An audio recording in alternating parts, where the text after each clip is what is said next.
सबसे पहले अपने शिव गुरु के चरणों की प्रणाम, मैया भवानी की चरणों की प्रणाम, स्वर्गीय हरिंदर भैया के चरणों की प्रणाम, स्वर्गीय शक्ति स्वरूपा नीलम दीदी के चरणों की प्रणाम, कथा सुनने वाला समस्त गुरु भाई बहन के चरणों की प्रणाम। मेरा प्रणाम स्वीकार हो। हे महादेव जी, मेरा प्रणाम स्वीकार हो।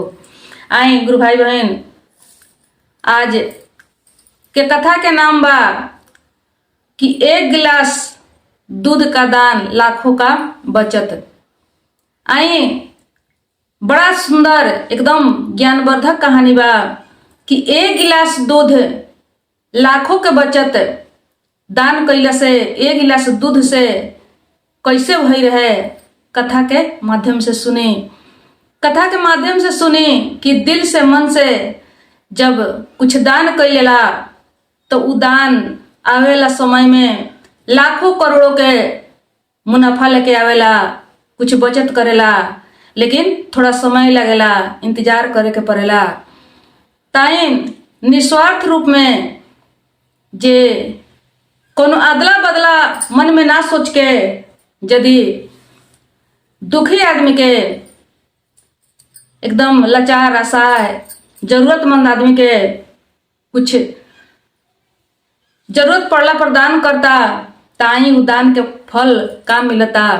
आवे वाला दिन में कैसे उ दान परिवर्तन होके कैसे लाखों में करोड़ों में बदल के आवेला, एकदम हकीकत सत्य घटना से आधारित आप लोग के बीच में एगो कथा रखो तनी।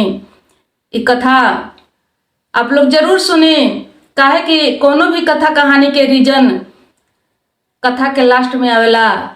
चाहे रउआ फिल्म देखी, सीरियल देखी, कोनो भी नाच गान देखी, लेकिन रीजन जौन बा वो एक बार लास्टे में आवेला। लास्ट में समझ में आ जावेला कि कहानी कितना दर्दनाक रलो, ये कहानी के शीर्षक का रलो, ये कहानी के मुख्य कौन चीज रलो, एक विषय का रलो। ताई एक कथा के शुरू से सुनी। देखी गुरु भाई बहन, कुछ पुरान समय के कहानी हो। एगो गांव में एगो पति पत्नी रहेलो। पति पत्नी बड़ा गरीब रहेलो, लेकिन दोनों जन में प्रेम रहे, बड़ा प्रेम पूर्वक वो लोग के जीवन बीतत रहे। वो लोग के जीवन में एगो संतान के कमी रहे, संतान के हीन रहेलो। बाकी अपन समय जौन बा ईश्वर के भरोसे समय के काटत रहेलो, कोनो दुख महसूस ना करेलो। गरीब होते हुए भी एकदम खुशी खुशी अपन जीवन बितावत रहेलो। अब देखें, मन में कहीं को चिंता है, कहीं को टेंशन रहे संतान के। धीरे धीरे समय निकलत रहे, समय कुछ ज्यादा निकल गई, लेकिन मन के आस जौन रहे, आस छूटल ना रहे।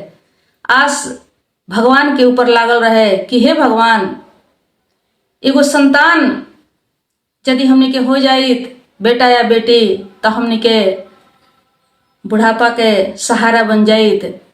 मन में उम्मीद रहे, आस रहे। धीरे धीरे समय बीतल, ईश्वर के कृपा भइल। उनकर पत्नी गर्भवती हो गईली। गर्भवती हो गईली तो बड़ा खुश भइलो दोनों प्राणी, बड़ा खुश भइलो। संतान के उम्मीद लोग के पूरा होखे वाला रहे। अब देखें, ऐसा ही धीरे धीरे समय बीतत गईल। समय बीतत गईल, जब 9 महीना दिन पू गईल, अब कुछ दिन बाकी रहे उनका बच्चा के जन्म होखे में। तो देखिए, जौन दिन उनकर बच्चा के जन्म होखे के रहे, जब उनकर दर्द पीड़ा शुरू भइल, उनकर प्रसव के टाइम आके पुगल, वही दिने संजोग ऐसन भइल कि उनकर पति की मृत्यु हो गई। उनकर पति वो दिन मर गईले। कहीं रास्ता में एक्सीडेंट हो गई उनका, उनकर स्वर्गवास हो गई। अब देखी, ऐसन खबर, दर्द में रहली, पीड़ा में रहली, ऐसन खबर जब सुनली तो बहुत चिंता टेंशन में पड़ गईली। बच्चा के जौन खुशी रहे वो सब खुशी उनकर खत्म हो गई। बहुत परेशान, बहुत दुखित भइली। बहुत लोग समझा बुझा के रखलक। तब तक उनका एगो बेटा जन्म लेलक उनका कोख से।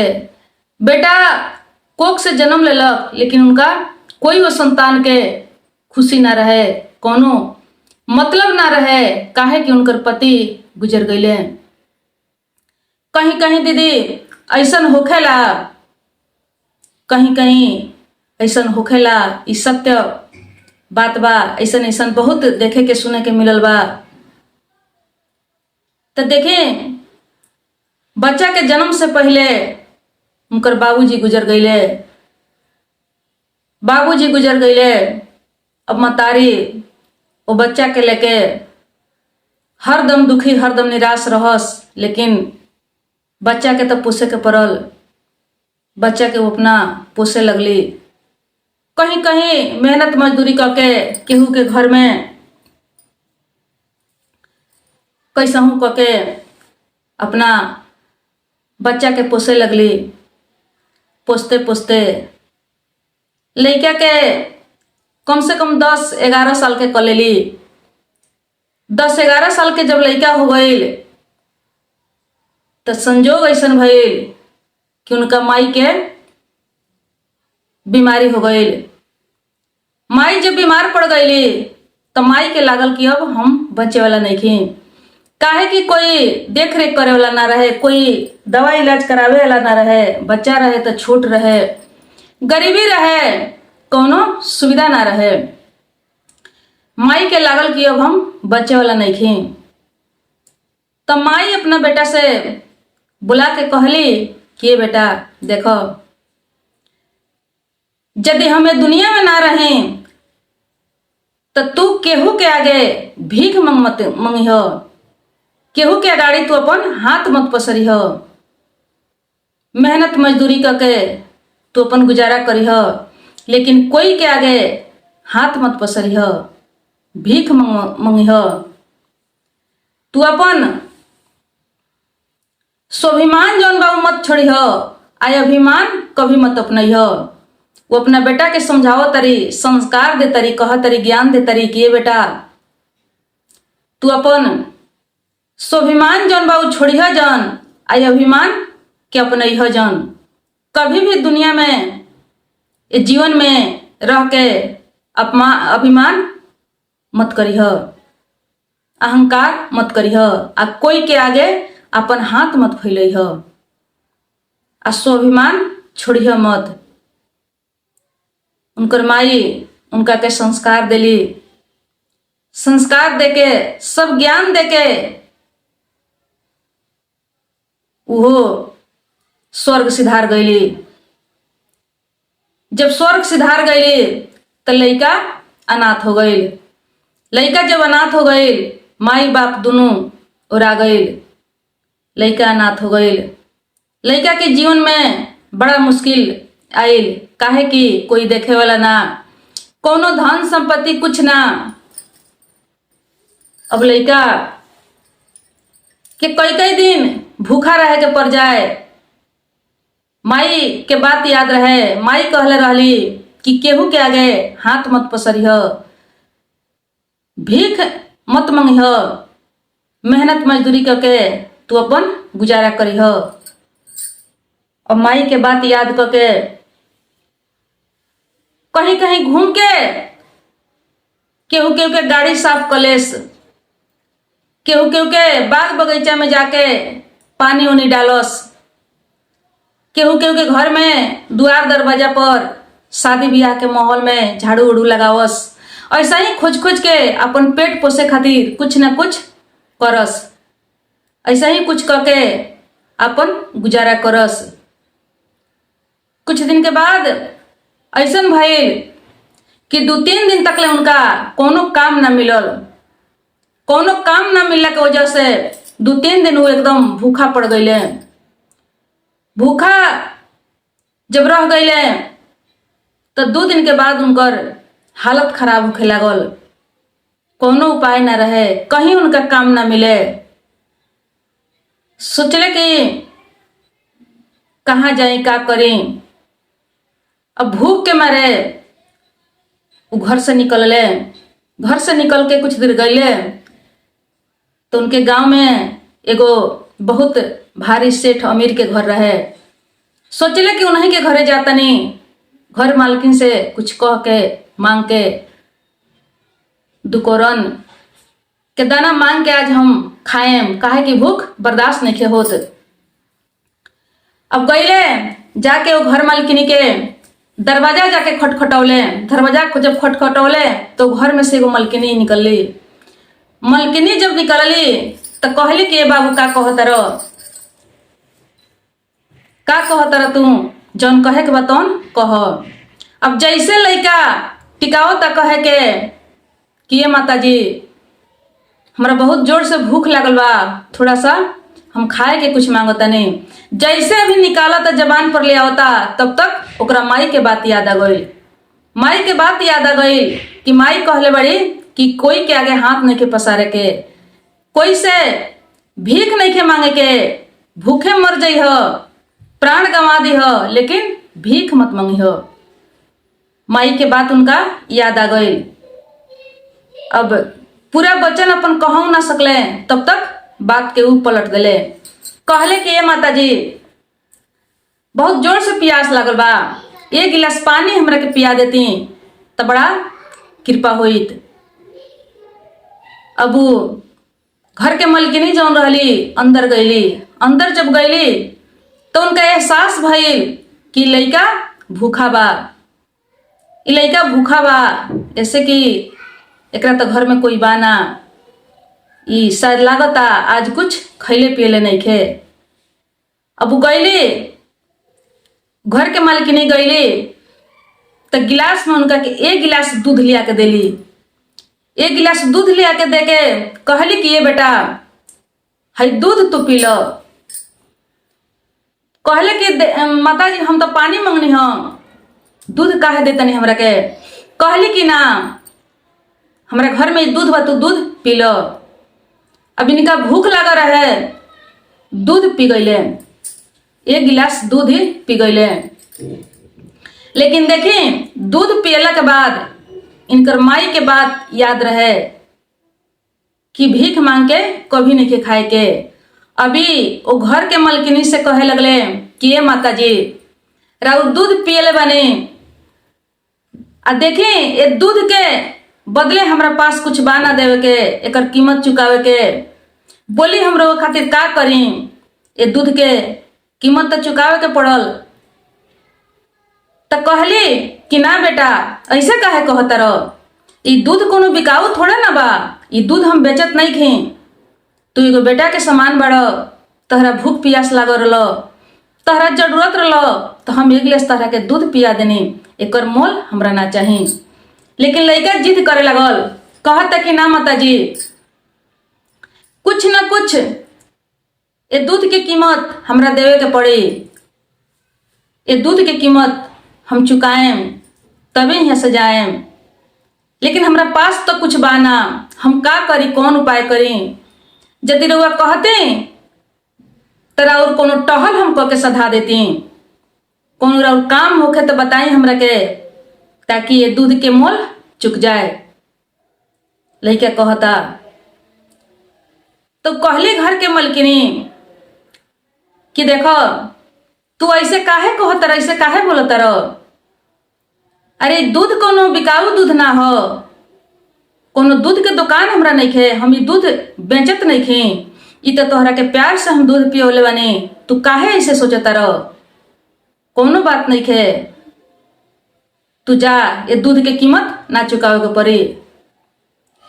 लइका कहलस कि ना माता जी देखी हमार माई वचन दिले बड़ी, कहले बड़ी कि हे बेटा भूखे मर जइह, लेकिन कोई के आगे हाथ मत फैलई हो, भीख मत मंगी हो, मेहनत मजदूरी करके अपन पेट पोसी हो, प्राण छूट जाए तो छूट जाए, लेकिन तू केहू के अगाड़ी मजबूर मत हुई हो अपना पेट के भूख के कारण।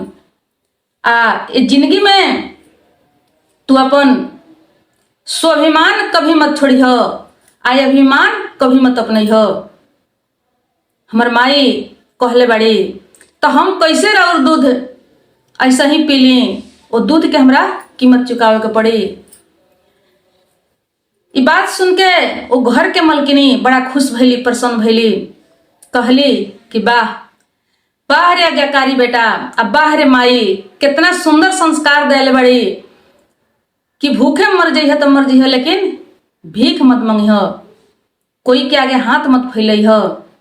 माई के धन्यवाद देली, कहली कि ये बेटा देखो, जब तोहर माई उ संस्कार देले बड़ी तो हमहू तोहरा के कुछ देतनी। हम तोहरा के ई देतनी कि तू जा ये दूध की कीमत आज ना बल्कि कोनो बड़े आदमी बन के, अच्छा इंसान बन के आ तू जरूरतमंद के सहायता करिह, मदद करिह, उहे दूध के कीमत हो जाई।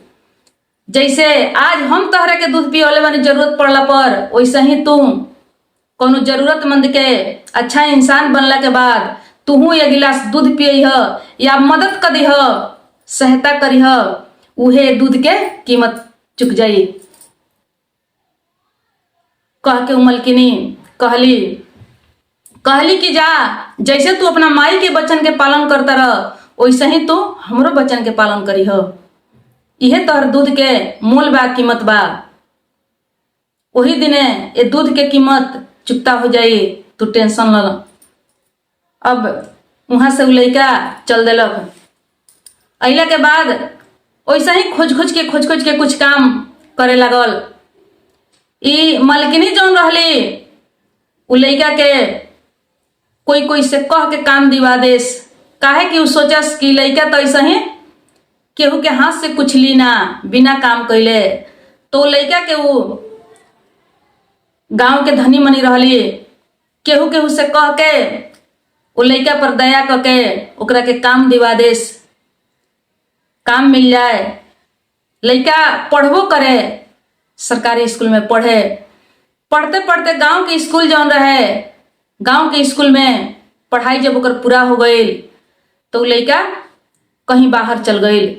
बाहर जाके वो अपना के ठान लेलक कि हम मेहनत करेम, कोई के नौकरी करेम, नौकर बन के आ 2 पैसा कमाएम, आ हम पढ़ के बड़का आदमी बनेम। वो अपना मन में ठान लेलस। धीरे धीरे देखी वैसा ही भइल। जब मन में ठान लेलस तो वैसा ही भइल। मन में जब कुछ ठान लियला आ मन में जब लगन हो जाला तो वो काम एक दिन और से पूरा हो जाला। उ लइका जाके शहर में मेहनत मजदूरी करे लागल, मन से पढ़े लागल, मेहनत मजदूरी एकदम ईमानदारी पूर्वक करे लागल।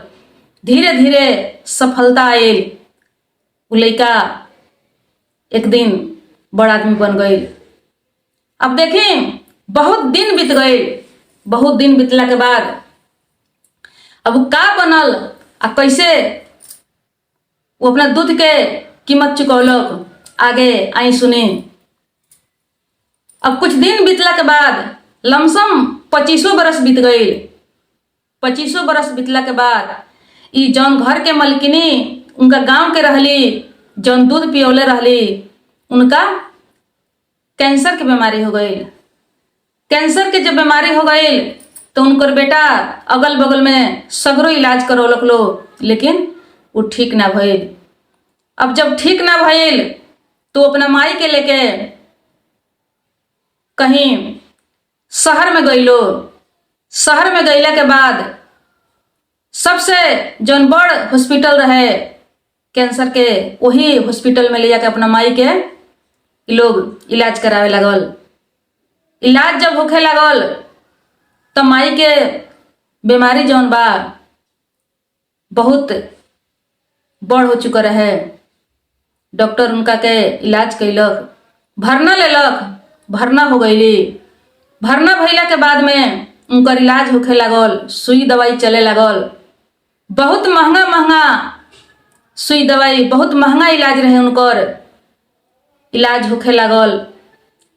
उनकर कुछ पैसा, थोड़ा मोड़ा पैसा भराई रहे, बाकी के बिल बनत रहे। बाकी के बिल बनत रहे। बिल बनत बनत लमसम महीना दिन लागल, महीना 1.5 महीना लागल, तब तक बहुत ज्यादा, कम से कम 25 लाख तक लेके 20-25 लाख तक लेके उनकर बिल हो चुका रहे। उनकर माई बीच में अपना बेटा लोग से मना करस, कहस कि बेटा आखिर एक दिन मर जाए के बा, ई का इलाज करोले बड़ा लो, सब पैसा भी जाई, हमर जान भी जाई, तोहनी के हमरा के छोड़ दे सही, जब तक जियम तब तक जियम, काहे अपन धन संपत्ति बर्बाद करत रहो। लेकिन बेटा आज्ञाकारी रहे। बेटा कहे कि ना माई तू जबले रहबू, जब तक सांस रही तब तक आस रही, चाहे जे कुछ भी हो जाए, घर के सारा खेत बाड़ी धन दौलत बेचे के पड़ी तो बेचा जाई, लेकिन माई तोहरा कैसे हम नहीं छोड़े वाला। माई के सब इलाज देख के, महंगा महंगा सुई दवाई देख के बड़ा टेंशन रहे कि देखा तनी कि बीमारी के चलते हमार बेटा बिला जाई, बर्बाद हो जाई, बहुत टेंशन रहे। लेकिन जब 1-1.5 महीना बीत गई, उनकर फिर से रिपोर्ट सब चेक भइल, जांच भइल, तो उनकर रिपोर्ट जौन आइल तो एकदम सही आ गई, उनकर बीमारी ठीक हो गई रहे। खुशी के ठिकाना न रहे। उनकर बेटा अपना माई के पास गईले, कहले कि ये माई अब तू ठीक हो गई बाड़ू, तोहर सब रिपोर्ट एकदम नॉर्मल आइल बा, तू अब स्वस्थ हो गईलू, अब हमने के चिंता दूर हो गई, कोनो टेंशन के बात नहीं है। उनकर माई कहली कि ये बेटा ठीक तो हो गई नहीं, लेकिन पता ना कि बिल कितना के बा, ई इलाज कितना के भइल बा, ई कहाँ से चुकता करब, कहाँ से ले अइब।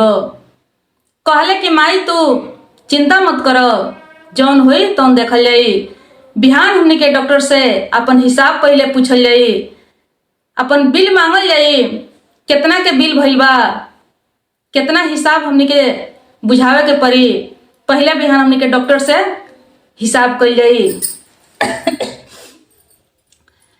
अब बिहान भइले, डॉक्टर साहब अइले तो उनकर बेटा कहले कि डॉक्टर साहब जब हमने के अब डिस्चार्ज होखे वाला बा तो हमने के हिसाब किताब समझा दी, हमने के कितना के बिल भइल बा, काहे की व्यवस्था करे के पड़ी, इलाज तो महंगा रहलो, सुई दवाई महंगा रहलो। डॉक्टर साहब कहले कि ठीक बा। डॉक्टर साहब सबसे मेन बड़ डॉक्टर जे रहे उ आइल, उनका माई के बोलवलस, उनकर माई उनकर बेटा बैठौलस, बैठा के डॉक्टर इलाज तो उनकर 20-25 लाख के भई रहे, काहे कि कैंसर के इलाज बहुत महंगा पड़ेला। अब सब बिल जौन निकलले, तब बिल में वो 20-25 लाख पैसा तो जमा रहे, लेकिन वो बिल में माफ लिखा रहे, वो बिल में सरासर सारा माफ लिखा रहे कि एक पैसा भी चुकता नहीं के करे के, भुगतानी नहीं के करे के, सब पैसा माफ बा। माई बेटा दोनों जने एकदम चकित हो गए लो, पूछलस लो कि ये डॉक्टर साहब बाकी फीस काहे माफ बा, ऐसे तो कहीं ना होला, केहू इतना फीस माफ ना करला, बहुत करी, तब 20 लाख के जगह पर 1-2 लाख छोड़ सकता।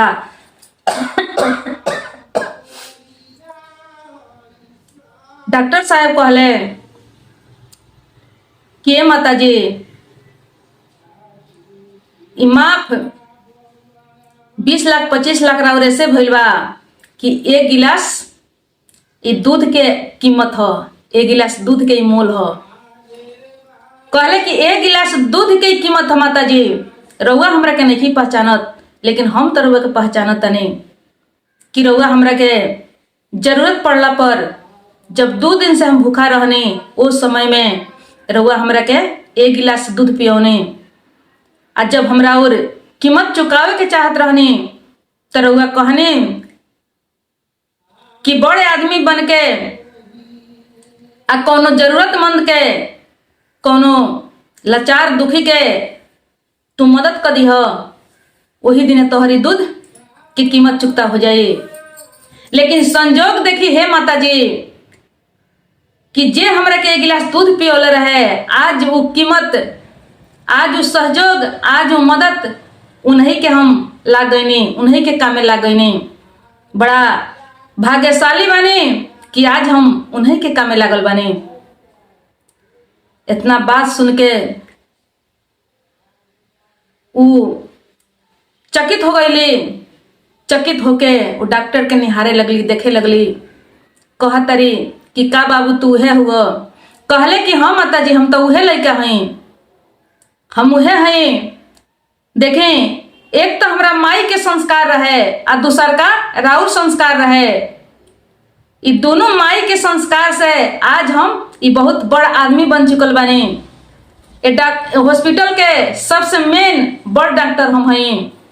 आ देखें, रउआ कहले रहे कि बड़ बन के, अच्छा इंसान बन के कोनो जरूरतमंद के तू काम लाग जइह। ताज संजोग से हम रउए काम लागनी। कितना खुशी के बात बा, कितना भाग्यशाली बानी हम कि आज जे एक गिलास दूध पियोलक ओकरा के हमरा काम लगनी, ओकरे सेवा करे के हमरा मिलल।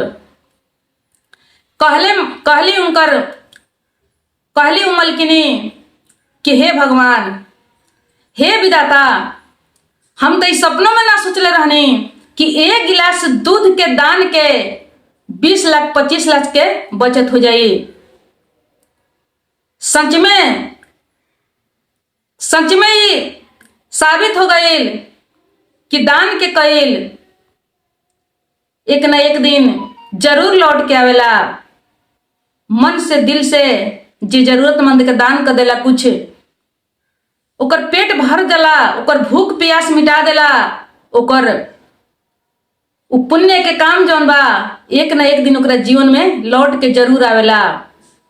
अब बहुत ढेर सारा लेके आवेला, जौना के गिनती नहीं हो सकत, जौना के मूल्यांकन नहीं हो सकत। उतना लाभ, उतना खुशी, उतना बचत लेके आवेला। बड़ा खुश भैली, वो डॉक्टर के आशीर्वाद दहली, भगवान के धन्यवाद दहली। कहली कि हे भगवान, हे विधाता, इतना बड़ एक गिलास दान के मूल इतना बड़, यदि एक बाल्टी गिलास के दान कर दिया तो ओकर मोल का होई, ओकरा बदला में काम मिल सकता। तो उहे कहली कि एक गिलास दूध के दान के मोल लाखों करोड़ों के बचत। तो देखें गुरु भाई बहन, एक कथा से यह सीख मिलता। एक तो वो लड़का के देखें, यदि माई के आज्ञा के पालन ना कैले रहित तो उतना बड़ ना बनित। हर बेटा बेटी के या माता पिता होखे या ना होखे, लेकिन ओकरा आज्ञा के पालन करे के चाहे, माई बाप के कहल में रहे के चाहे।